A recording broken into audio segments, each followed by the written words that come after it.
is we have smaller cooperatives that are formed by youth groups within the larger cooperative.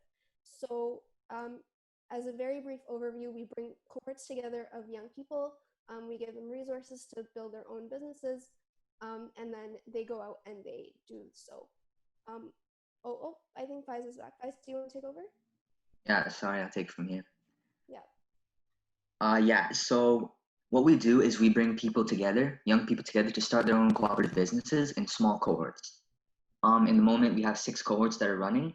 Cohorts similar to us, which is Open City Events. We have a cohort of young men who do design work, a cohort of young women who make and sell popcorn, a cohort that is media company that creates podcasts, videos, and blog posts on their experiences as Black youth.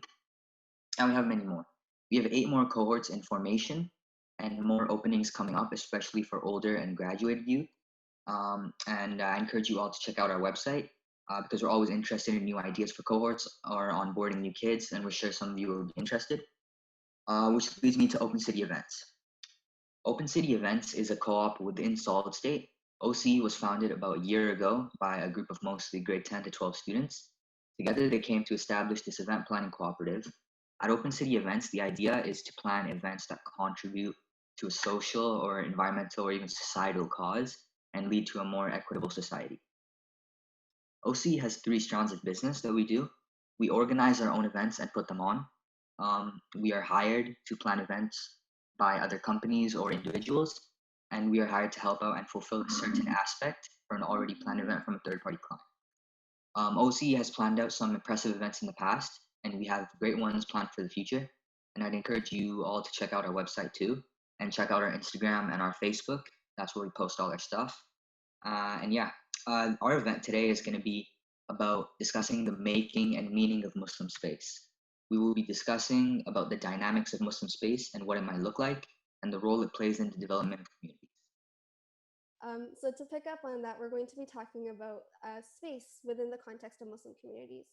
Now, when we think about space, we usually think within dimensions of like area or distance or length or space or width.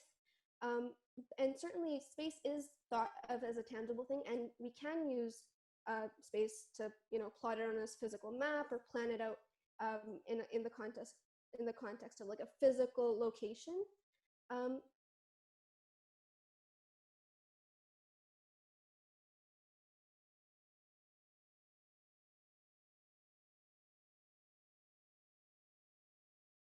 Sorry, you cut off there for a bit.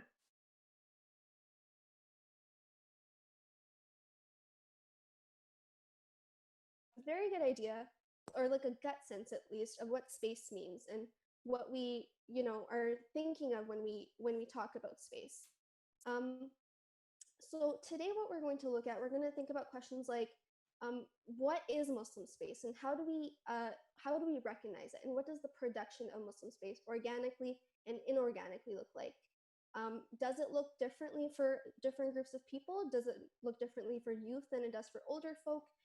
Can we think of space differently for immigrants versus people who are native to this land? What about the fact that we're in a Western context, and within geographical context, our space might look very differently as someone who lives in Egypt, for example. What about geographically within Canada? So how does BC's Muslim space look different?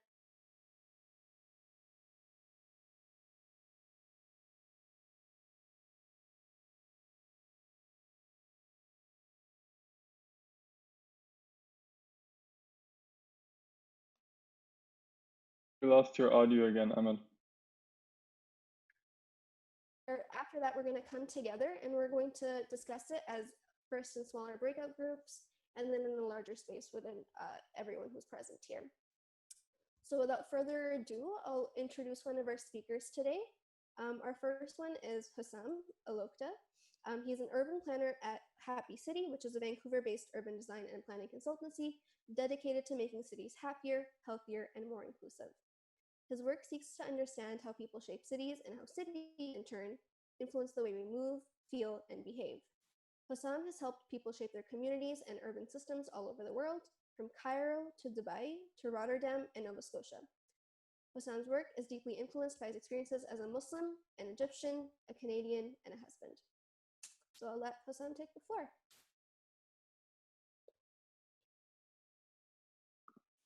Thank you, Emma. Thank you so much for Open City and for Solid State for organizing this. It's really incredible. I love this group and I'm so happy to be here and that you invited me to join you. It's an honor for me. It's an honor for me to be here and to talk about the making and meaning of Muslim space. I'm by no means an expert on Islamic architecture or even Islamic urbanism for that matter, but I am an urban planner. I do have some experience working and living in Muslim majority cities. And I'm a Muslim who grew up in Cairo.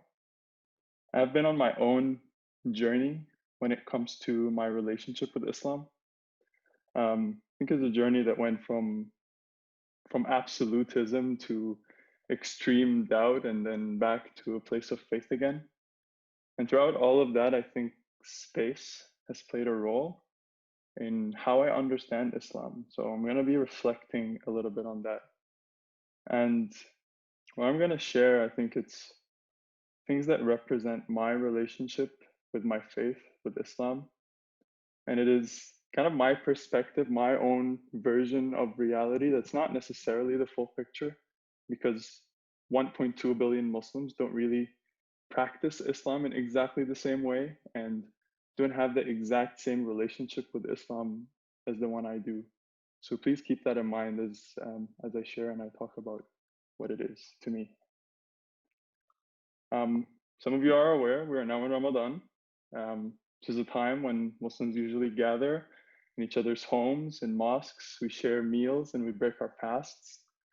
In my home country, in Cairo, in Egypt, Ramadan is a time where you see tables on the street, where people set up tables of food. We call them tables of mercy or tables of Allah. And anyone is welcome to eat without having to pay anything. It is a time when usually Mecca, the holiest Islamic site, is busier than ever, with men and women enjoined in prayer. But this year, it's very different. Our streets are empty. Our iftars are in isolation. And we're separated from the spaces and the people that usually make this month so special to us. And obviously, I think it's not just Muslims that are experiencing this separation. The separation is shared by everyone. Separation from our loved ones, separation from the spaces that we love, separations from our work even. I think at this moment, separation is probably a feeling that is shared amongst the entire world right now in various ways. And when it comes to Muslim spaces, when it comes to understanding Muslim spaces, it requires us to have some understanding of Islam and what Islam represents to people. And separation is actually a major theme in Islam. Understanding it can help us understand how and why Muslims shape the spaces in the way that they do. In Islam, our belief is that our spirits were once with God, or Allah, as we call God, and that we were separated from Allah so that we are able to contemplate the beauty of our union. And separation helps us see the value of what we may have taken for granted before. And so it is said that in the state of separation, we were born in a state of anxiety, a state of being away. Without ever, experiencing the union of God, it's kind of hard to understand why one is in an anxious state, or actually realize that one is in an anxious state in and of itself. That makes me reflect on one of the earlier stories that I learned growing up. That's the story of Prophet Muhammad, who before he received any revelation, before he became a prophet, he was a successful trader with high status in his tribe. He was married to a woman that he loved, who, as a fun fact, was his boss, was also 15 years his elder, and also she proposed to him. But that's a story for another presentation. And that is to say, by all means, he was comfortable. But I think there was a sense of unease that he had experienced, a notion that something was off, and that he would escape the place where he lived to the mountains and spend days and weeks in a dark cave contemplating. I always thought, why would he do that? As far as I know, this was not a common practice of the Arabs at the time. And I think, and this is just my thought, I think that he was searching for something. And that perhaps he felt that that something was inside of him. And so he needed the space to dive deep and find what he was searching for. And later, when he became, the figure he is known today, he would say a teaching that goes like this. He'd say, whoever knows himself or herself knows God. And in this case, the best space for him to know himself and to thus find God was actually no space. And that practice is still common today. And later on, Prophet Muhammad and in the Quran explain a little bit about this. Explain that God has placed a light inside the heart of our hearts, and that actually through practice we are able to access this light and be in union with God. And we are able to let this light shine through us. We are able to let it become the sight with which we see, the hearing with which we hear, and the mouth and speech with which we speak. And in essence, the Quran documents a journey from separation to union. And Islam depicts a path from anxiety to peace. Peace in Arabic means salam, which comes from the same root word as Islam, which is also why when Muslims greet each other, we say Salamu alaikum, which means peace be upon you. And the Quran and the Prophet also explain in later in various ways that one of the ways that we're able to access the union of God is with the remembrance of Allah, the remembrance of the good that we were given, the remembrance of the powerlessness of humanity next to God, and the remembrance that as humans we've been entrusted with many privileges and that we are expected to do justice with what we've been given. This picture is from the Sulaymaniyah Mosque in Istanbul. I went inside this mosque after a pretty long hike up the hills of Istanbul. And the mosque was empty, and I sometimes tend to like empty mosques. And I remember looking into this mosque and experiencing a tiny, tiny taste of this sense of calm, sense of peace. And I sat there and I prayed. And as I walked away, I took this picture, and it made me sort of reflect that sometimes to access the space of remembrance, you need a space that is calm. And sometimes remembrance requires a space of wonder, space of amazement. Like you see here in the Sheikh Lutfullah Mosque in Isfahan in Iran. The architecture and calligraphy that you may see here on the arches contain Quranic verses, and all designed in excruciating detail to aid us in the act of remembering God. You can see it here in the Mosque of Muhammad Ali in Cairo, or the Kauban Mosque, which is next to the Taj Mahal in India. And here you start to see how Muslims remember God in ways that reflect themselves. You can see that in the Nasr al-Mulk Mosque in Shiraz, which adds a little bit of color to the experience, or the Wazir Khan Mosque in Pakistan. This is the Great Mosque of Jian, and it sort of shows you a little bit of how different cultures of Islam express the remembrance of Allah in different ways that they themselves identify with. And I wanted to share this as a great example. This is the Mzab Valley in Algeria. Presents another aspect of union that I want to share and reflect on. You find in many Muslim majority cities or cities that were built by Muslims, that mosques would sit in a higher place in the surrounding buildings. And the notion of that is kind of to remember that God is above us all, and that we're all equal in humility to the oneness of Allah. This now takes it a step further, where all the architecture of the buildings actually does not allow you to discern whether it's a rich or a poor household. And in essence, they reach this union through an act of humility and egalitarian collective living. That, you know, if we are all equal to each other, and we are equal to our kind of powerlessness next to God, then that should be reflected in the spaces and how people inhabit these different spaces. And one memory I have growing up is captured in this picture. This is the Sultan Hassan Mosque. I didn't actually go to it a lot growing up, but the picture itself represents a very familiar picture to anyone who has gone to Friday prayers in wherever they grew up. Every Friday, which is a weekend in Muslim cultures, many Muslims go to prayer. I remember how excited I was to usually go, not necessarily to perform the prayer itself, but because for, you know, sometimes an hour, sometimes two after the prayer, we would spend time in the spaces outside the mosque, just hanging out with friends, meeting neighbors, meeting people within our community. My father would sit and talk with his friends for a long time and reconnect. He had friends that were just, you know, the mosque friends, and I would run away with mine.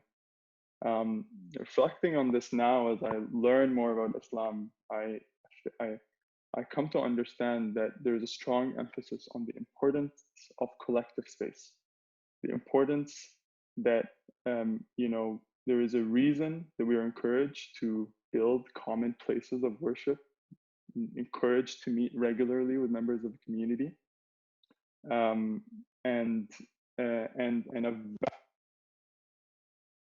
kind of the journey of trying to find union with God is not one that we're supposed to share, to go through alone. A friend of mine here in Canada once told me, he said, you know, I've never really been into religion, but I just wish there was some kind of a secular church that brings people out the same way every week. And if I personally had to reflect on the parts that I liked, it was that sense of community. And sometimes you see the social life spill out into bigger public spaces, into markets that tended to be located closer to the main mosques of the neighborhoods and the areas, and to capture the activity and the life that happened after the mosque and after the weekly prayers. And then there's an interesting kind of dynamic that goes around into how we transition from public space into private space. This is from a traditional neighborhood in the UAE. On the right here, you see, you know, a courtyard that's excuse me, that's shared between a few buildings connected with narrow alleyways. On the left, you see a similar courtyard, but this one is inside the home. Many of these homes actually are homes to multiple generations, family generations, and sometimes extended families where uncles and their families would live together. I grew up in a 5-story home that where my grandparents and my 2 uncles and all my cousins lived in. Didn't have a courtyard like this, but it had the same idea of a common shared space. And a concept of privacy is also one that is you commonly find in Muslim culture. So you'd have these internal courtyards where the families would be gathered away from the eyes of the public, and you often couldn't see these courtyards from the entrance. You'd see the entrances would be sort of twisted and arranged in a way that a stranger can walk in and sometimes even have a guest space to sit in without even ever being able to see or interact with the dominion of the home. Another interesting thing is you see these outdoor spaces, they'd be intentionally designed not to enable people to see inside. You see these windows, these tiny little windows here. These small ones would be more likely to see them on the ground floors, and the bigger windows on the top floors. But these were small like this because so that someone walking on the street wouldn't be able to see inside. And that's why they were so high. and they're kind of so low and compact so that someone riding on a camel would still not be able to have a good angle viewing it kind of from above to down. So I think it's really interesting to see how people move, and the idea of the visual sight shape that space in certain ways. And you reflect on this, and when you try to think about this in terms of North American culture, there's something that doesn't really work in North American culture per se, but it works with the way that Muslims in that context were able to live their life. I think it's an important reflection, because it's always dangerous to enforce an alien way of life on another culture. A good example of that happened in the UAE when we were working on a project there. We started seeing communities like this. After the oil boom in the UAE, they experienced a huge growth. And in the United Arab Emirates, they hired American architects and planners to design their new communities. And what you get is your typical single-family home. Except in the UAE, an open front yard and a backyard exposed to the street does not work for that culture. And so you see these walls come up. And now that's become a sort of a standard housing form, which is the American single-family home with a giant wall all around it. And you see these balconies, which were built, which is, again, on North American standards, considered good urban design, as in provides connection to the street. But when we were working there, our clients would show us how after a year or so, the residents would actually close up these balconies and turn them into rooms, because they would tell us, it is rude to sit here and look into my neighbor's yard. And so that was a social bond that they just never used in any way, even if the balcony was there.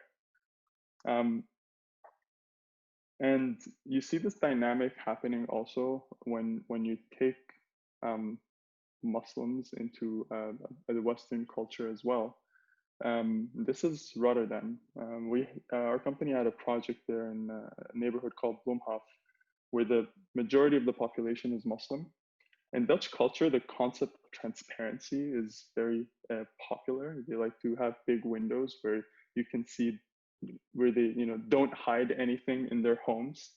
And in Bloemhof, these windows, or as some urbanists call it, these that provide the eyes on the street, they're completely shut off, because they just didn't work with that way of life. And we were actually hired there to make some design interventions to encourage residents to walk more in the neighborhood. So our team sort of started by talking to the residents. We actually worked from an office in the neighborhood and talked to residents on the street. In this case, I had to exercise my very, very poor Turkish language skills to try and talk with some of the women who were sitting out on the street. We actually talked to community champions, to children, who introduced us to the whole neighborhood. We even hired a photographer, a professional photographer, to teach the kids how to take pictures, and sent them to take pictures of their favorite places. And they got to learn how to take pictures, and we got to see what are the kinds of places that they want to take pictures of. And so the relationship was valuable for both parties. And what we learned very quickly is that they didn't really have a problem with design in their community. This is the Netherlands. After all, they're pretty good at designing cities. But they told us they were walking because they didn't really have anywhere to walk to. This was a poor neighborhood, and one of the poorest neighborhoods in all of Netherlands. And these, especially the children, especially the young people, didn't really have a place to go that they could afford or felt welcome in. And so when we came back to the city, we told them, like, design is not going to solve your problem. You need to actually, you should talk to the residents and figure out what they need. And so we changed what we were supposed to do for them, and instead worked on building tools and building relationships between city staff and people who were part of the city, with the community leaders and people who represented the community. So that in the future, they're able to access the problems of the community easier and be able to solve them in ways that work with them.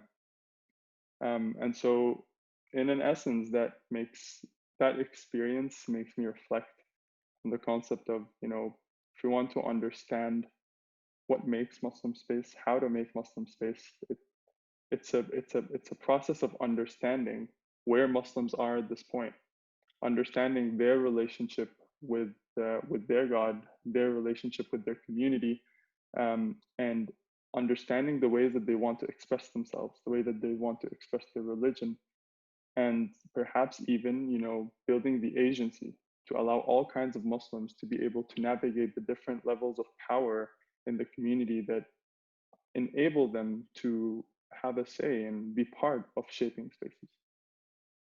So with that, I end. I hope I didn't go over time. I wasn't timing myself, but I think I was talking a lot. Thank you for inviting me here and for letting me share this with you. It's been an honor to share with you.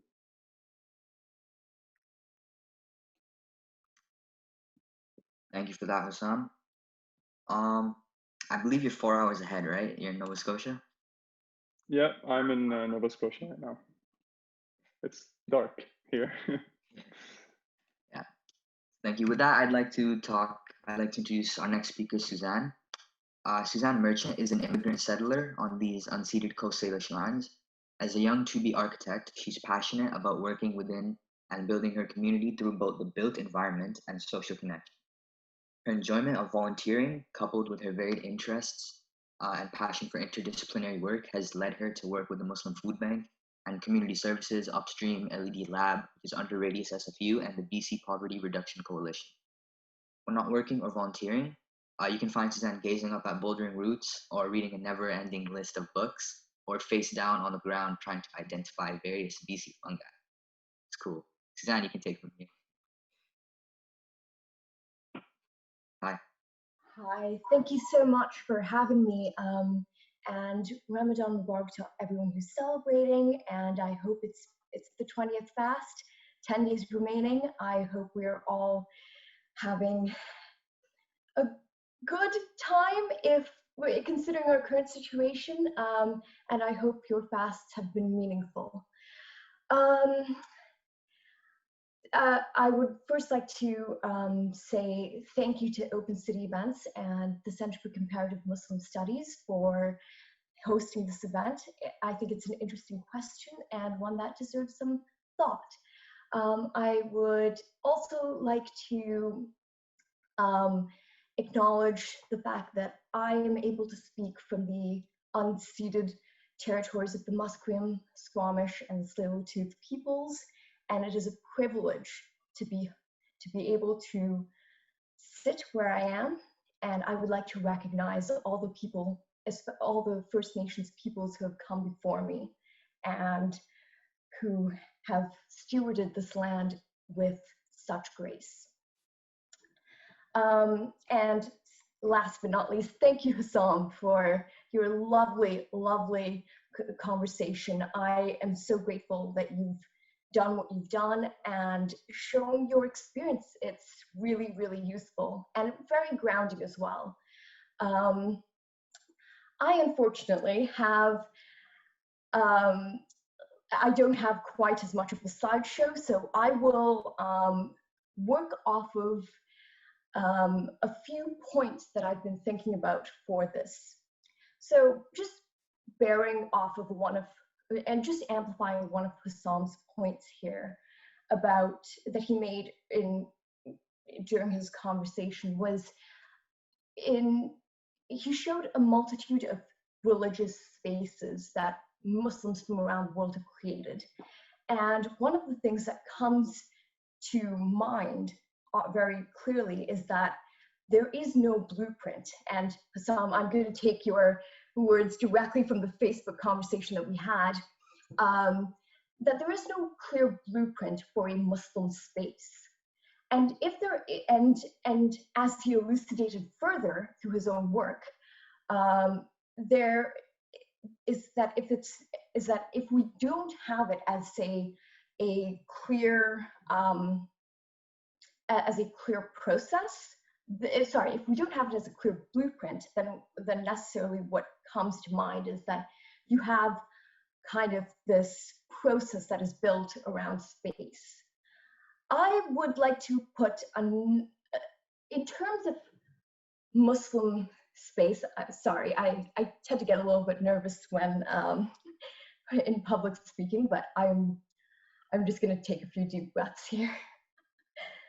In terms of Muslim space, and I will put a little bit of my own background. I am an architect, and the work that I have done has been in the construction of sacred space. So I worked as a junior architect at Sharif Senbal's. For those of you who don't know, it's called at a little firm called Studio Senbal, run by a local architect here by the name of Sharif Senbal. He basically works all across Canada and North America, but most of his work is actually based here in Vancouver and in the other territory and in other localities such as Burnaby. And so you can actually visit some of his mosques. And so that has been my background in actually coming to see how communities begin to construct space. And the general way that communities that I've seen that has taken place is actually by beginning with the intention of creating space, of actually gathering.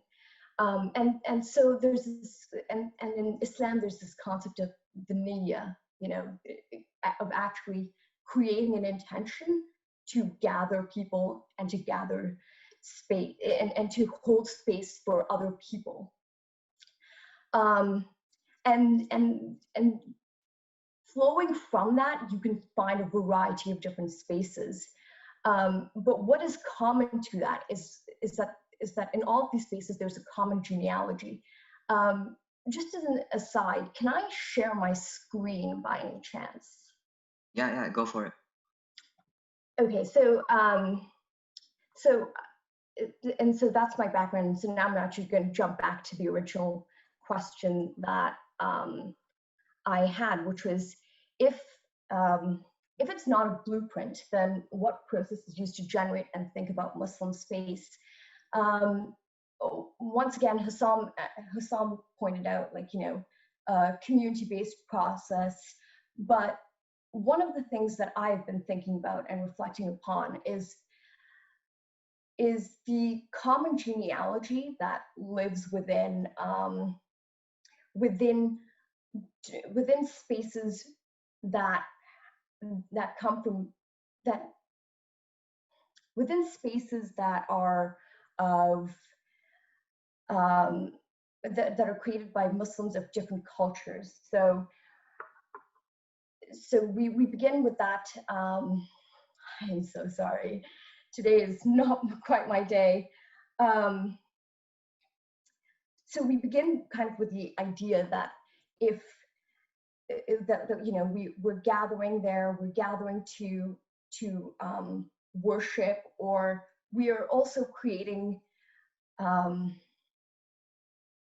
I think so. With this current slide, what I was actually thinking about was we have this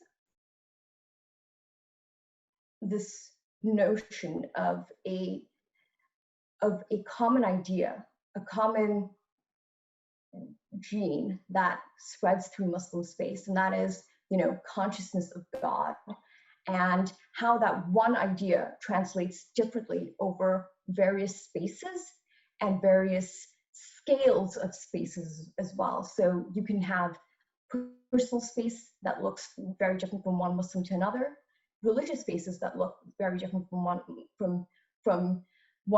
Muslim community to another, and also and also religious spaces that look different from one another, and also at the scale of, say, a nation state, ones that look different from one another. So then our next question necessarily is, and I'm really glad that Amal brought it up, is how do we recognize a space as being Muslim? And so the reason why I have fungi and a human being next to one another is that we actually share 70% of our genes with fungi, but we manifest in our physical world so differently. Muslim spaces do the exact same thing. And at a smaller scale, like say at the scale of an individual, we manifest our personal spaces differently. And at the scale of, and similarly, as I've said before, we manifest them due to cultural differences, etc. And the phenotype of each Muslim space is different. And this is a question that I confess I don't really have a clear answer to. How do we recognize a space as being Muslim? Which kind of put me to another point, which is breaking down this question of just going back up here, recognizing a space as being Muslim. So breaking it down into recognition and Muslim. So knowing what a Muslim is, and I think like when we get into this question, and my own feeling about it was that debating what a Muslim is and what a Muslim isn't, and what a Muslim looks like and what a Muslim does not look like, is kind of an irrelevant point. And what might be more interesting is beginning to talk about recognition. So how do we begin to identify clear markers? You know, like if we were to talk basically about like how do we recognize markers of what is being Muslim?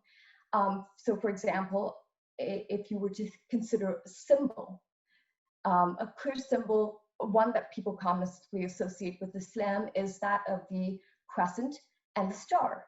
The crescent and the star, it was originally a symbol of the Ottoman Empire. And if you look at pre-Ottoman Empire, the crescent and the moon is actually a symbol of Byzantium, who were typically Christians. So how do these markers change and evolve is a question that I think is a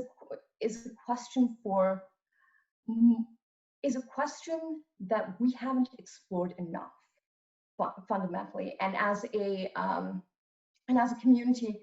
Therefore, when we have markers that aren't necessarily common, we aren't able to recognize them as easily.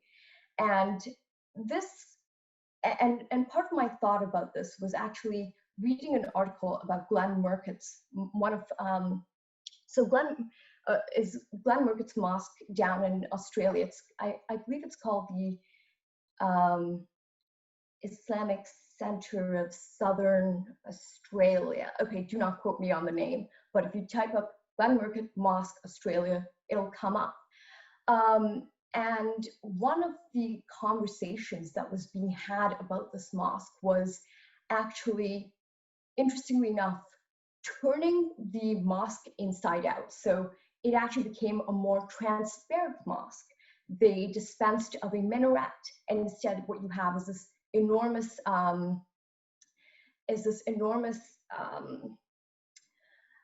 concrete wall that kind of projects out to the road. And on top of that, that's where you'll find a crescent and a moon, which is the only other obvious marker of the fact that this is a space that is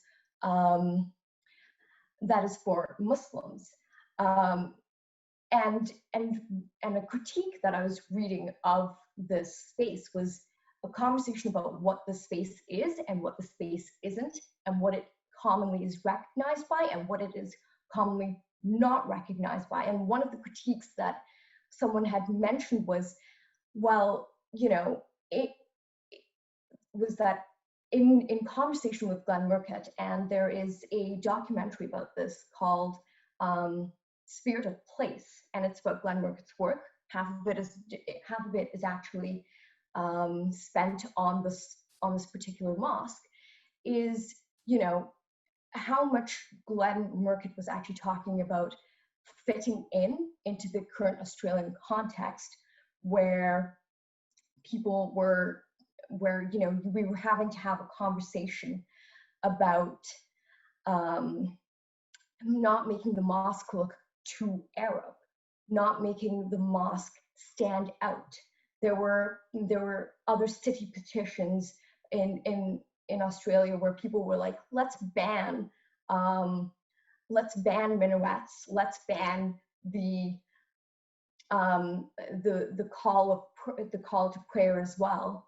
And in recent times, actually, in Mississauga, they actually did have a conversation about having the adhan sounded out, and the backlash that actually occurred. So Mississauga City Hall allowed it, and as that continued, and lots of community members actually had an issue with it. They were like, is this really necessary? Is sonic space, it's like Muslims are taking up sonic space, and how does that kind of affect our sonic space? So there's also that clash that comes in between. But then if we go down to recognition, then we have to also talk about both epistemology, which is how we know what we know, and it's the study of how we know what we know, and phenomenology, which is the study of experience and the essence of what we experience. I'm jumping around a little bit in terms of content, but I have an idea that this will all come together in various threads. So one of the things that also came up for me when I was thinking about this conversation was bodies, and talking about recognizing the fact that space isn't just space, it's bodies that occupy space, and our perception of space is related to an embodied experience, and that kind of, and so to talk about Muslim space is to also talk about Muslim experience and embodied Muslim experience, and in that conversation of how we know what we know and how we experience what we know, just running, I didn't finish my slides, so this will be a little bit incomplete, is a conversation of the qalb and the heart. So in traditional Islamic thought, it is not the brain that is the seat of knowledge, it is the qalb, the heart. But to be clear here, it's when a reference is made to the heart, it isn't necessarily the heart, like the functioning bodily organ, but it is a general, it's a general bodily experience that tends to be centered around the chest. Its essence is harder to define, and countless Muslim theologians have spent much ink on the matter, but like God, the essence is hard to get at. And so so the qalb is also, if the qalb is how we perceive, and if the qalb is how Muslims choose to perceive their world, how does that relate to their embodied experience? And in terms of building Muslim space, how do we choose to engage all of our various senses? This is a little more on the experimental thought experiment side of thinking about it, but how do we begin, if our spaces are generally meant to order ourselves towards God or towards various other Muslim values? There's a question here of what a Muslim value is and who defines that. I think we just generally tend to define that on our own, but I'm talking at an individual scale here, but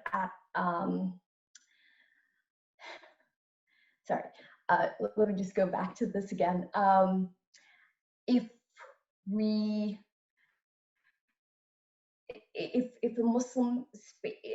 a Muslim is looking at designing a space, how do they begin to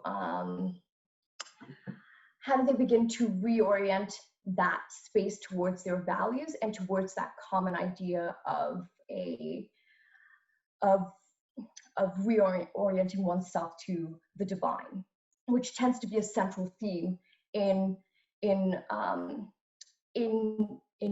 Muslim cosmology and in Muslim conception of oneself. And how do we begin to design spaces that take advantage of both, or rather, let me rephrase, do we currently design spaces to take advantage of using our senses in as full a manner as possible? Do we maximize the use of sound, the use of smell, of touch, of visuals, or do we try and combine both? This is, and I recently just picked up a book called Astounding Islam, and it's about sonic space in among the Muslim community in Mauritius. I haven't really been able to finish it yet, but it's interesting. It's an interesting inquiry into phenomenology, so experience and space, and understanding how sonic space is constructed, and actually diving into that inquiry. Through my research, I didn't really find too many inquiries into that, so this is actually a space that can be delved more into. And so I'm just going to take a look at some of my notes here. I think, and one of the things about recentering embodied experience is, or rather bringing embodied experience into greater focus into the design of Muslim spaces, is, to me, an interesting twist on sometimes and once again, perception that Islam can be a little reserved on the, can be a bit reserved on discussions of the body and discussions of how bodies actually take up space. But I think one of the interesting things about that is how much of our practices tend to. Salat is a really interesting idea. Is a really good example of this, because it actually causes Muslims to track time across a day. It also gets us to embody movement, so that we are reoriented. We also choose to orient ourselves in a particular manner, so to a certain direction. And it also requires recitation. So sound, we engage sound, we engage time, we engage movement all in one practice. A similar point happens with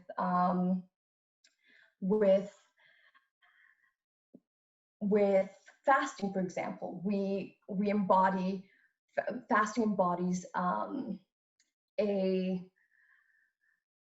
fasting embodies your physical, with fasting, while you are taking away, what you are doing is you are creating space, once again, within that routine to reorient yourself towards another path or purpose, which I think is interesting. And so one of the things that would be very interesting is to actually have that multi-layered modality to the design of Muslim spaces. And I think, I think a lot of this would also be something that is done at a personal level, like determining what it means to be a Muslim who dwells in the space that you do. So in the various contexts that you live in, you might live in, say, a country that is demographically Muslim majority. You might also be living in it here. And so what does that mean? How do you dwell? How do you manifest the values that you believe in? Because that is, and how do you manifest those values that you believe in a physical space?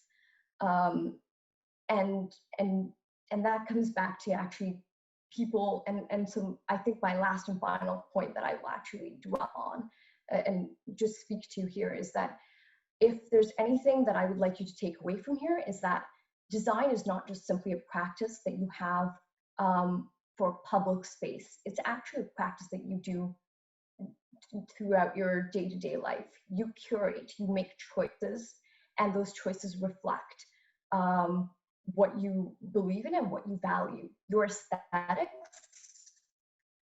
are a similar thing. Aesthetics are a moral choice. Well, to me, they are. And I think your aesthetics can absolutely be something that reflects values and reflects principles. Sometimes those two aren't always clearly, the line between the two aren't always clearly demarcated. So as a personal practice, one thing that I think we could all do is begin to assess how we engage our various senses, because the 5 senses are not alone, and understanding that while the senses are limited in their ability to engage or their ability to fully assess the divine, they can be very useful in beginning to access the divine, if not fully. And yeah, so yeah, design is something that you can do for yourself, and you can begin to engage those values and bring them forward into the public sphere, because what you have within you personally can manifest outside, and then that, and it's an interplay, and it's a dialogue, and it's a dialectic dialogue that can allow Muslims, regardless of where they are, to begin to engage with how they create their own spaces and how they can speak to creating spaces for themselves within larger contexts. Thank you. And thank you all for watching me plod through the first 5 minutes of this entire conversation. Thank you, Suzanne. Yeah, thank you. Everyone, maybe let's do a little applause. Most of you are muted and don't have your mics on, but we'll do it in our own homes anyway. Thank you, Suzanne. That was great. It was great. Really good. Really good. Thanks, Suzanne and Hassan. To both of you. And both of you left on very strong points. So we have about half an hour left, which leaves us just enough time for discussion. What we're going to do is we're going to split up into small 3-people breakout groups. Aslam will do that for us. We'll discuss for about 10 minutes, and then we'll gather back into our larger group and have a group discussion for about 20. And just so there's a little bit of discussion to start off on, we're going to ask one person from each group to share a little tidbit of what you discussed. So is that all right for everybody? And we have some discussion questions to get you going. Faiz is going to put his screen back on, and he's going to put up the discussion questions that you're going to see, and then I'm also going to put it in the chat just in case you guys aren't able to see the screen. There we go. Can everyone see the screen? Can everyone see all the questions? Maybe just give me a thumbs up if you can. Yes, yes, okay, great. So leave us to break us up into groups.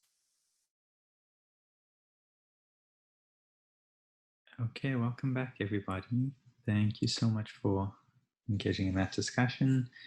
We wanted to allow some space for a larger group discussion as well. And I'll hand over to Faiz and Amal to get us started on that. Yeah, so I just want to ask everybody, what do you think kind of makes a Muslim space? Is it the location of the area? Is it the people? Or is it kind of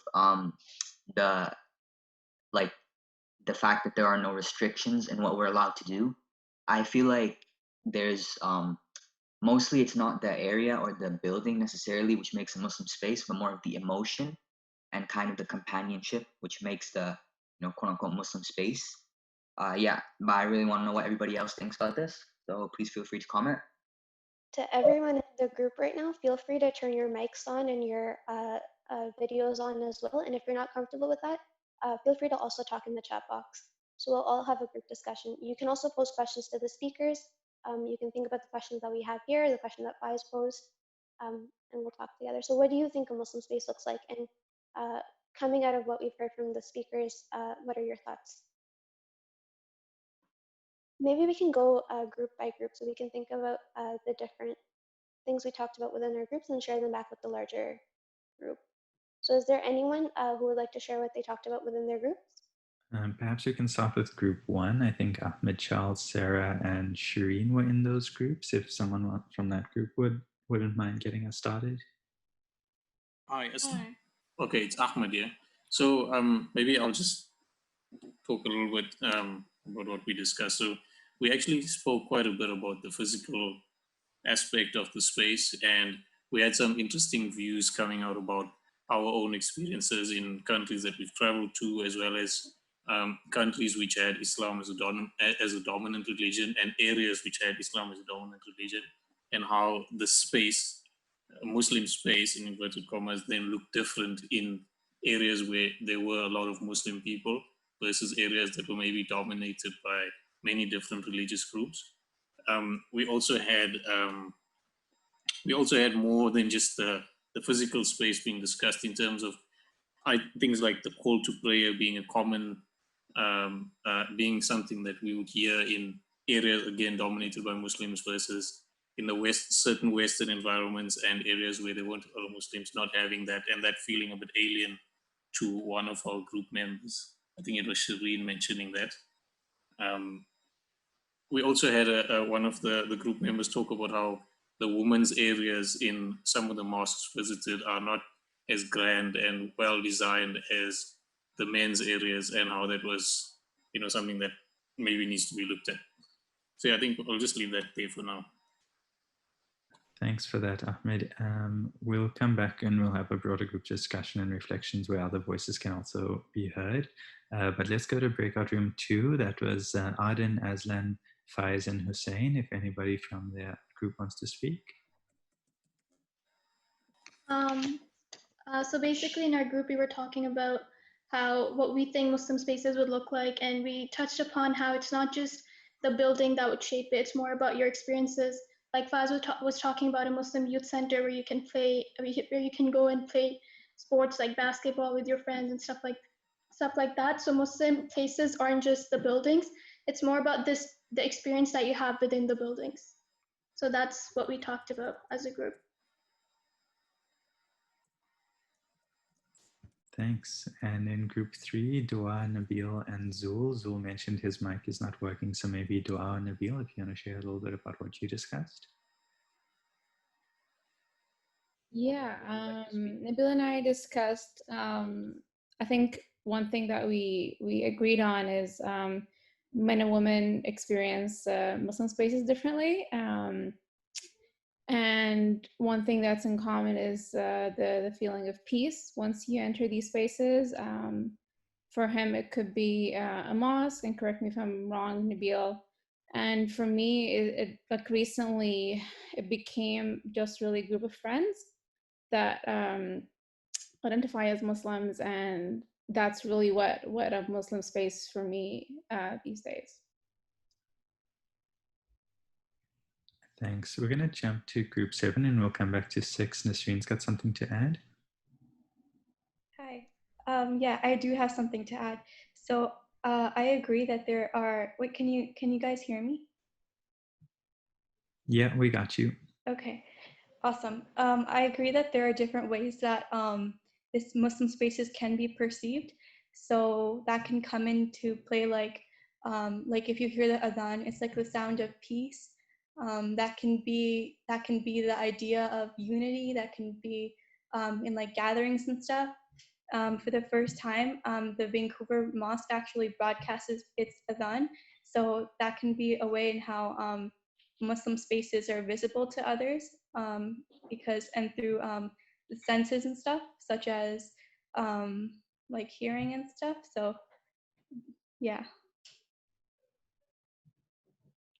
Cool, thanks. And in group 6 was Amal, Hussam, Shaila, and Suzanne. Oh, okay. Thank you. I was lucky to be in the same group with both the speakers of today's talk and had the opportunity to thank them for this very wonderful talk. And they actually gave me the space to share my concepts and my understanding. So basically, maybe what I'm going to say, I don't know, and please, Suzanne and Hussam, correct me if I'm wrong. I was asking the questions that I had, and the question that I threw at them was, can there be a Muslim space? How does a Muslim space look like, and how should a Muslim space look like? And since both speakers highlighted on the multicultural aspects of Islam, and then that there are Muslims from various different cultures, and what Susan said that I really like, that we are on one journey, but at very different spaces. We do share the journey, but the path may not be the same for us all. So keeping that in mind, and since we all have our own understanding and our own concept and our own positions in this journey, can we really define a Muslim space that can speak to everybody in the same way that we expect? So that is something that I thought of asking to the speakers, and then the breakout room, the session ended. So if they can shed some light on it now. Yeah, and I think that's the question that will also inform the broader discussion. I just want to make sure we get to hear from the last group. So group 9, so that's Arisha, Chris, Mohsin, and Supriya or Alina, if there's anything you'd like to add. Yeah, so what we talked about was the nature of the space being chill. Oh, sorry, I thought you were talking about number 9. Yeah, that's right. Yeah, sorry. Okay. Yeah, so we're talking about the nature of a Muslim space being a place of relaxation, taking Hassan's lecture, where he was talking about when you actually go to Juma and you see all your friends afterwards, and you kind of like hang out. Also, like there was the picture that he showed of like a lounge area, right? So that sort of vibe. We talked about the difference between a space in the West and a space in a Muslim majority country, whereas the mosque where Muslims are a minority is more of a focal point. It's actually where the community congregates for all kinds of things, right? Like masjids have basketball courts, whereas that's not really that much of a phenomenon when you go to the Muslim world. Like if there's a mosque that has a dome on it, right, it traditionally will not have, it'll just be used for prayer, and that's it, right? If you're in a Muslim majority country and your entire neighborhood is Muslim, you want a Muslim basketball team, it's not a Muslim basketball team, it's just a regular basketball team, right? So those are one of the differences. Also just the concept of a mosque having a dome, right? Like in the private institutions that we have, you need to have a lot of funds, right? Whereas where the mosques are maintained by public institutions, I mean, there might be some privatized, but typically a mosque is something that has a dome, whereas the architecture is actually missing in a lot of spaces here as well, right? Because we kind of just take what we can get, right? That's sort of what we talked about. I think there was probably a difference, like there were only 2 people in the breakout room that we had, and I guess one of them got siloed in a different online space, right? So there were 2 different Muslim spaces for our breakout session, so. Thanks. And maybe we can just ask Supriya, Alina, if you want to share your thoughts quickly. Sorry, maybe I put you on the spot because you weren't in a, okay. So just to reflect back some of the themes that I'm hearing, I think that the gendered nature of quote unquote Muslim spaces, obviously the contested question of like, what is a Muslim space? What makes a Muslim space? Does it require a certain design aesthetic? But given the diversity of Muslims and how, as Suzanne expressed, there's like such a phenomenological difference in like how that core gets expressed in different ways. And it's interesting, from the Center for Comparative Muslim Studies, our mission is to showcase the diversity of Muslim experiences. And it seems like through space, that's like the perfect way to highlight that.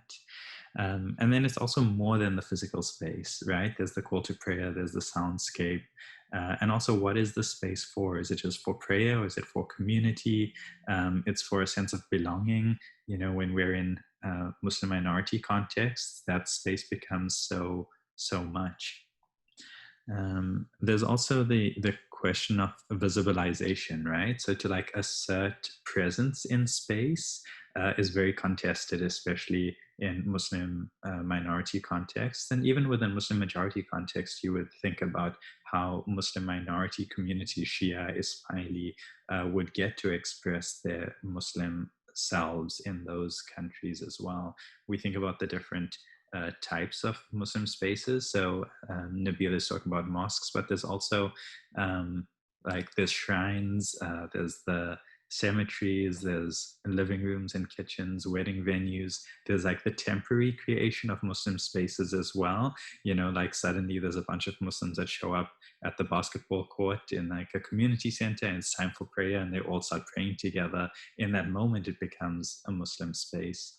There's also an element of like who owns and controls, right? So within Muslim and majority countries, if there's public institutional support for Muslim spaces and spiritual life, it really shapes the way that Muslims can show up in that space, versus when it's, you know, privately run and maintained, volunteer run, without a lot of recognition or support from the state or public institutions, how that shapes things.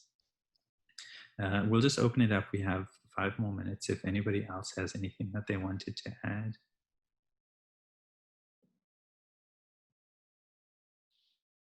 I have a question. Yeah, feel free. Yeah, this is a question for both of the speakers. So we're talking about how a Muslim space is kind of mostly when, you know, Muslims get together and perform the activities they're doing as like at the same time as practicing their faith and everything. But do you think that a Muslim space can be achieved without the actual act of meeting in person? To put this into like perspective of what I'm talking about, like right now, most of us were like restricted to our houses because of COVID-19, and you know, we're doing social distancing and we can't really meet in person. So do you think by not meeting in person, like the whole idea of Muslim space is kind of like dismissed, or is it like, you know, pushed further, anything like that? Or do you think even like while we're at home, we could kind of achieve this, you know, space for us to come together? Can I jump in on this question? Yeah. Okay, yeah, so to answer your question in short, no, there's no restriction to this being to physical spaces only. I would say that that one of the things that I did bring up was this idea of an intention, and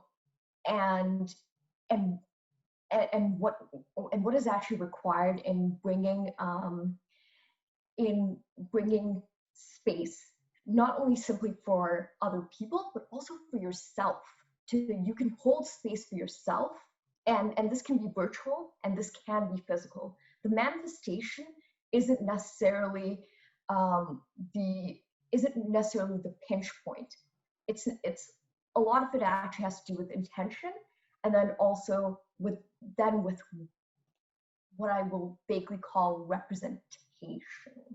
But I'm not super happy about that last vocabulary, so don't quote me on that. But I would say that you can absolutely hold space for one another, and this space that we are all in right now is an excellent example of that. And never forget that these are also things that you can do for yourself at a personal level. Thanks, Suzanne. I think expanding on one thing that Suzanne had mentioned is the concept that you're talking about the qalb, the heart.